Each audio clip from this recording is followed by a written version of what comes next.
Friends, welcome to my YouTube channel study with Shilpi. तो आज हम करने वाले हैं वर्कशीट नंबर 15। डेट है हमारी 10 अगस्त 2021 और सब्जेक्ट है हमारा सोशल साइंस। सो आज हम पढ़ने वाले हैं द कोस्टल प्लेन्स के बारे में, एंड जो कि है हमारे चैप्टर नंबर 2 से physical feature of India.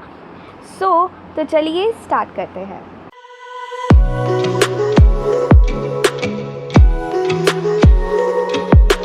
The total length of the coastal plain of India is about 6,100 kilometre.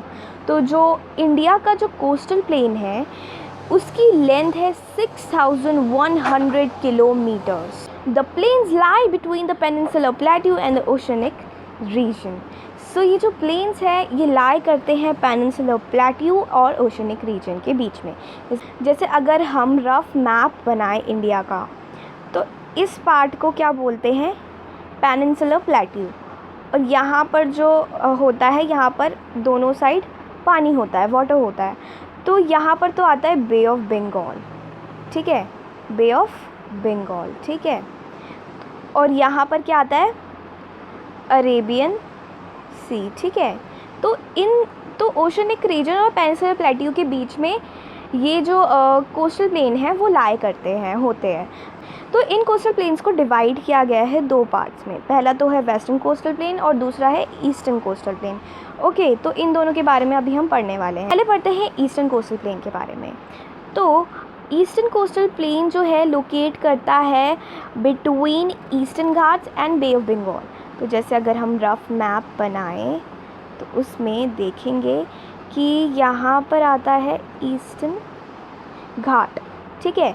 Eastern घाट के बीच में ये जो जितनी भी जगह बचती है ना, इसे बोलते हैं eastern coastal plane.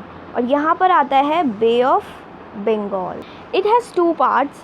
The northern part of the eastern coastal plain is known as the northern Sarkar, while the southern part is known as the Coromandel coast. तो यहाँ पर अगर मैं आपको दिखाऊँ, so it will be like this. यहाँ पे eastern Ghats आ जाते हैं एंड यहाँ पर जो है आपका कोस्टल प्लेन आ गया जो नॉर्थ के साइड में होता है, नॉर्थ, और ये रहा आपका साउथ। तो नॉर्थ के साइड में जो भी कोस्टल प्लेन होगा उसे हम कहेंगे नॉर्थन सरकार, और जो उसके नीचे वाला होगा उसका नाम है कोरोमंडल कोस्ट। ओके, सो ये भी पता चल गया कि इसके दो पार्ट्स हैं। जो नॉर्थ के साइड है उसे बोलते हैं नॉर्थन सरकार, एंड जो साउथ की तरफ है उसे कोरोमंडल कोस्ट कहते हैं। It is wider and the width of this coast is about 80 to 100 kilometre.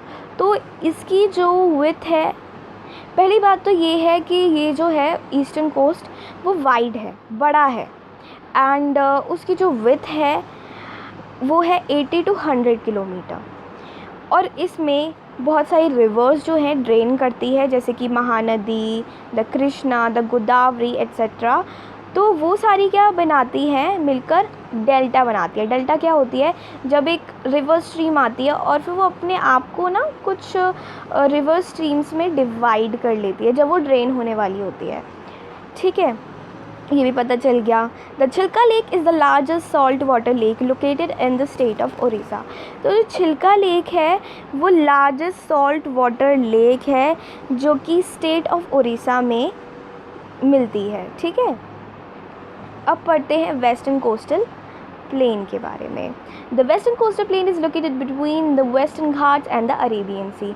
जो वेस्टर्न कोस्टल प्लेन है वो वेस्टर्न घाट और अरेबियन सी के बीच में आता है। जैसे हम एक रफ मैप बनाएंगे, ये हो गया आपका वेस्टर्न घाट, ये हो गया आपका अरेबियन सी, ठीक है। तो इन दोनों के बीच में जो भी एरिया आता है ना उसे कहते हैं western coastal plain. Okay, so I hope आपको इसकी लोकेशन पता चल गई होगी। It has 3 parts. Northern part is called Konkan, the central part is Kannada and the southern part is called Malabar coast. तो यहाँ पर अगर मैं मैप बनाऊँ तो यहाँ पर जो आपका नॉर्थन पार्ट होगा उसे कहा जाता है कोंकण, और जो सेंट्रल होगा उसे कहा जाता है कन्नड़, और जो साउथर्न पार्ट है उसे कहते हैं Malabar coast. Okay, so I hope आपको पता चल गया होगा कि इसके 3 पार्ट्स हैं, कहाँ कहाँ लोकेट करते हैं ये भी पता चल गया।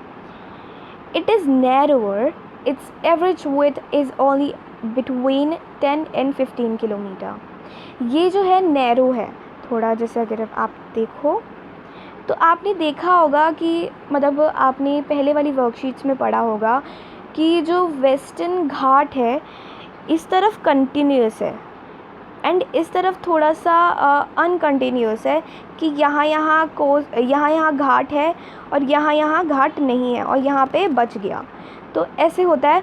तो जो वेस्टर्न घाट है वो कंटिन्यूस है एक तो, और फिर ना जो जैसे मैप है, मैप में जो इस साइड जो वेस्टर्न घाट है ना वो बिल्कुल इसकी जो कोस्ट है ना उससे चिपके हुए हैं अगर कहें तो। वजह से वेस्टर्न कोस्टल प्लेन में बहुत कम एरिया होता है और इसकी जो एवरेज विड्थ है इस 10 and 15 किलोमीटर। तो आपको यहाँ पर पता चल गया होगा कि कितनी नैरो है, कितनी कम एरिया इसे मिल रही है। इसकी है 10 to 15 किलोमीटर एंड इसकी है 80 to 100 kilometre. It is the widest in the Narmada and Tapi plains in Gujarat. तो ये जो है वाइड है किस में, नर्मदा और तापी जहाँ से बहती है वहाँ से ये क्या है, वाइड है गुजरात में। Okay, in contrast the coastal plain of Goa and Karnataka are very narrow. वहीं पे अगर बात करें हम कर्नाटक और गोवा की, तो गोवा और कर्नाटक यहाँ पे लोकेट करते हैं शायद मिडल में, जहाँ पे कन्नड़ कोस्टल लोकेट करता है। तो मे बी वहीं पे जो है नैरो है, बहुत ज़्यादा नैरो है, बहुत कम जो है एरिया वहाँ पर मिलता है। और सबसे ज़्यादा एरिया कहाँ पे मिलता है, जहाँ पर गुजरात है, जहाँ पर नर्मदा और तापी रिवर्स ड्रेन होती है। Okay, it is drain by rivers like the Narmada and Tapi. वहाँ पर कौन कौन सी रिवर ड्रेन करती है, Narmada and Tapi. Here estuaries are form. Estuaries क्या होती है, जैसे डेल्टा होती है, डेल्टा में क्या होती है, जैसे रिवर आ रही है, जैसे वो ड्रेन होने वाली होती है वो अपने आप को डिवाइड कर लेती है लाइक दिस, अपनी स्ट्रीम्स में डिवाइड कर लेती है। और वहीं पे एस्टरीज क्या होती है, वो और अगर हम वहीं पे एस्टरीज की बात करें तो एस्टरीज अपने आप को डिवाइड नहीं कर रही होती है जब वो ड्रेन होने वाली होती है। ओके, तो जस्ट डिफरेंस ये है, डेल्टा जो होती है अपने आप को डिवाइड कर लेती है, एस्टरीज अपने आप को डिवाइड नहीं करती है। अब करते हैं क्वेश्चन आंसर्स। सो ये है हमारा question number 1, what are the 3 parts of the western coastal plains. Western coastal plain के कौन कौन से 3 पार्ट्स हैं, तो हमने पढ़ा था कि कौन कौन से हैं, Konkan coastal plain, Kannada coastal plain and Malabar coastal plain. Okay, second question, why are most ports on the eastern coastal plains artificial. क्यों जो मोस्ट ऑफ द पोर्ट्स है ईस्टर्न कोस्टल प्लेन में वो आर्टिफिशियल है, क्योंकि जो ईस्टर्न कोस्टल प्लेन है is wider than the western coastal plain. वो जो है वो बड़ा है, मतलब उसकी जो एरिया है वो ज़्यादा है वेस्टर्न कोस्टल प्लेन से and it is drained by several rivers which forms delta. और यहाँ पर बहुत सारी रिवर्स जो है ड्रेन करती है जो कि डेल्टा बनाती है। That's why most of the ports in the eastern coastal plains are artificial. इसलिए जो वहाँ पर most of the coastal plain है वो आर्टिफिशियल होते हैं। Okay, differentiate between the eastern coastal plain and western coastal plain. अब हमें ईस्टर्न कोस्टल प्लेन और वेस्टर्न कोस्टल प्लेन के बीच में डिफ्रेंशिएट करना है। सो यहाँ पर आप देख सकते हो, अब हमें इन्हें डिफ्रेंशिएट करना है। जैसे फर्स्ट में मैंने लिखा है इट इज़ ब्रॉडर। जो ईस्टर्न कोस्टल प्लेन है वो ब्रॉडर है। जैसे मैंने आपको बताया था कि यहाँ पर जो है ना, जो यहाँ पर घाट है, वेस्टर्न घाट है, वो जो स्ट्रेच आ रही है ना यहाँ पे जो कोस्ट है उससे बिल्कुल मतलब बहुत कम एरिया देता है बिकॉज़ ये कंटिन्यूस है। और वहीं पे अगर ईस्टर्न घाट्स की बात की जाए तो वो कंटिन्यूस नहीं है, वो बीच बीच में होती है, ऐसे ऐसे यहाँ पर हो गई, यहाँ पे हो गई, तो वो बीच बीच में होती है। इस वजह से जो ईस्टर्न कोस्टल प्लेन है वो ब्रॉडर है than western coastal plain. Western coastal plain कैसा है, नैरो है। Okay, it is located between Eastern Ghats and Bay of Bengal. अब दूसरी चीज़ क्या है, ये जो ईस्टर्न कोस्टल प्लेन है ये कहाँ पे लोकेट करता है, ईस्टर्न घाट में और बे ऑफ बंगाल के बीच में। ठीक है, दूसरी बात, यहाँ पर जो वेस्टर्न कोस्टल प्लेन है it is located between Western Ghat and Arabian Sea. जो वेस्टर्न कोस्टल प्लेन है वो कहाँ पे लोकेट करता है, वेस्टर्न घाट के बीच में और अरेबियन सी के बीच में। थर्ड है, several rivers drains by it are Mahanadi, Kaveri, Krishna etcetera. तो बहुत सारी जो रिवर्स है वो इसमें से ड्रेन होती है, जैसे कि महानदी, कावेरी, कृष्णा। और अगर यहाँ पे वेस्टर्न घाट की बात की जाए तो यहाँ पर नर्मदा और तापी ही क्या होती हैं, ड्रेन होती हैं। यही दो रिवर्स हैं।